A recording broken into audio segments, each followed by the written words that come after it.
Available online, murang foldable na bisikleta with free helmet pa. Pero matapos mong mag-add to cart at magbayad, sumemplang ka na agad. Dahil ang online seller, isa palang online scammer.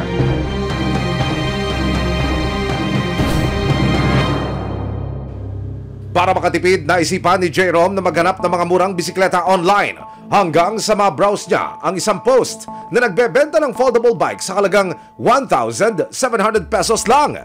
At lalo pa raw siyang naengganyo nang makitang with free helmet pa. Agad daw niyang minessage ang seller at mabilis naman daw itong sumagot. Nang magkasaraduhan na, agad pinadala ni J-Rom ang 1,700 pesos via mobile o e-wallet. Pero after few minutes, bigla siyang binlock ng seller. Naku po! It's a scam pala! Dumulog si J-Rom Nepomuceno sa resibo para ireklamo ang naranasang panloloko online. Paano nagsimula yung transaksyon niyo? Kwento mo sa akin. Yun nga po, since nag-chat na po ako sa kanya, nagkaroon na po kami konting conversation, kinukuha ko na po yung address niya para ako na po magbubook. Parang gusto niya, siya yung maunang mag-book. Napalalabasin niyang nagbo-book na siya, yun na, kukunin niya na information mo. Nung sinabi ko, sige, gito na lang, nauna ka na. Picturean mo na lang yung rider na nakasakay na tong bike at siya namang isisend ko yung pera po sa inyo. Binayaran ko na po nung pag-alis na daw yung pagbayad ko na, sinabi nung seller, nakaalis na. Nagpadala pa raw ang scammer ng litrato ng nakatiklop na bisikleta na sakay-sakay na sa isang motor. Parang ready to be delivered na. Legit po yung dating. May tumawag po sa akin at sinundan din ang text na nagpakilalang rider po. Na wari ko parang kasabot lang din itong itong seller po Tumawag. Sabi niya, "Sir, nandito na po ako sa pick-up location." Nakita ko naman, okay naman po yung item, ito ganyan. O sige po, gato na lang, pakisakay na lang po. Pero nang tawagan at tanungin na raw ni J-Rom ang seller kung nasaan ang rider, naku! Nang ghost rider na ba? Tapos wala na, hindi na po yung sumasagot. Sabi ko, ma'am, kamusta na po? Wala na po, hindi niya na po ako na-entertain po nun. Ang 1,700 pesos inutong pa raw pala ni J-Rom sa kanyang bayaw. At ano po ngayon ang naramdaman ninyo? Talagang disappoint po kasi buo yung loob ko na na binigay dun sa tao po Pero hindi tumigil si J-Rom para sikaping mabawi ang pera niya. Tinawagan niya ang number na pinadala niya ng pera. Dito niya napag-alaman na sa isang sari-sari store pala nakarehistro ang e-wallet number. Ayun po talaga yung pinagsendan ko ma'am, kasi nagsend po ko na 1,700 yan. Ang sabi niya, may nagsend nga yan, pero naklin na rin yan kanina. Sabi ko, ma'am, para po kasing naloko ako. Kilala niyo ho ba yung nag-claim dyan? May nagpunta dito, 2 tao, magkaangkas sa isang motor. Yung babae po ay angkas, ang lalaki naman siyang driver. Sabi ko, ma'am, baka kilala niyo po? Hindi ko kilala. Tapos, sabi ko, ma'am, tulungan niyo po ako. Malamang po, ako po yung nais. Para matulungan si J-Rom, pinadala ng may-ari ng tindahan ng closed-circuit television o CCTV footage kung saan makikita ang isang babae at isang lalaki na nag-claim di umano ng 1,700 pesos na ipinadala ni J-Rom bandang 5:30 ng umaga nitong November 15, 2023. Ano ang matutuklasan niyang laman ng CCTV? Siya na kaya ang taong nanloko kay J-Rom?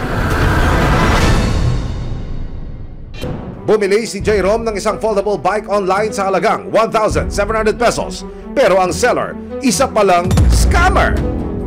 Dahil matapos niyang ipadala ang pera, hindi na ito nagparamdam.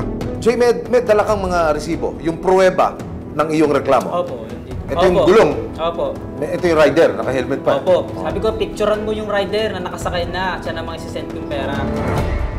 Natunto ni J-Rom ang tindahan kung saan kinash out ang ipinadala niyang pera. Ibinigay rin sa kanya ang kopya ng CCTV ng mga taong kumuha ng ipinadala niyang 1,700 pesos. At nang silipin ang kuha ng CCTV, kitang-kita ang mukha ng lalaking nagka-cash out ng pera ayon sa tindera.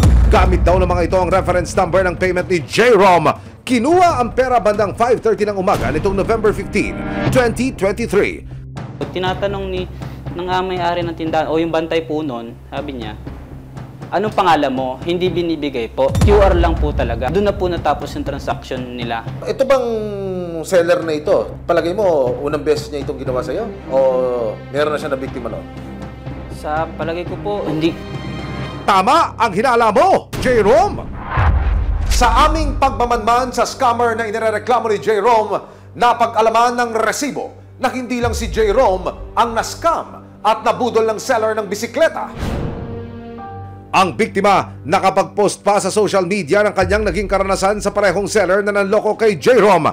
Ayon kay Maricel, minadali pa raw siya nitong mag-send na ng pera para sa in-order niya. This time, isa namang electric scooter ang ibinebenta ng parehong seller.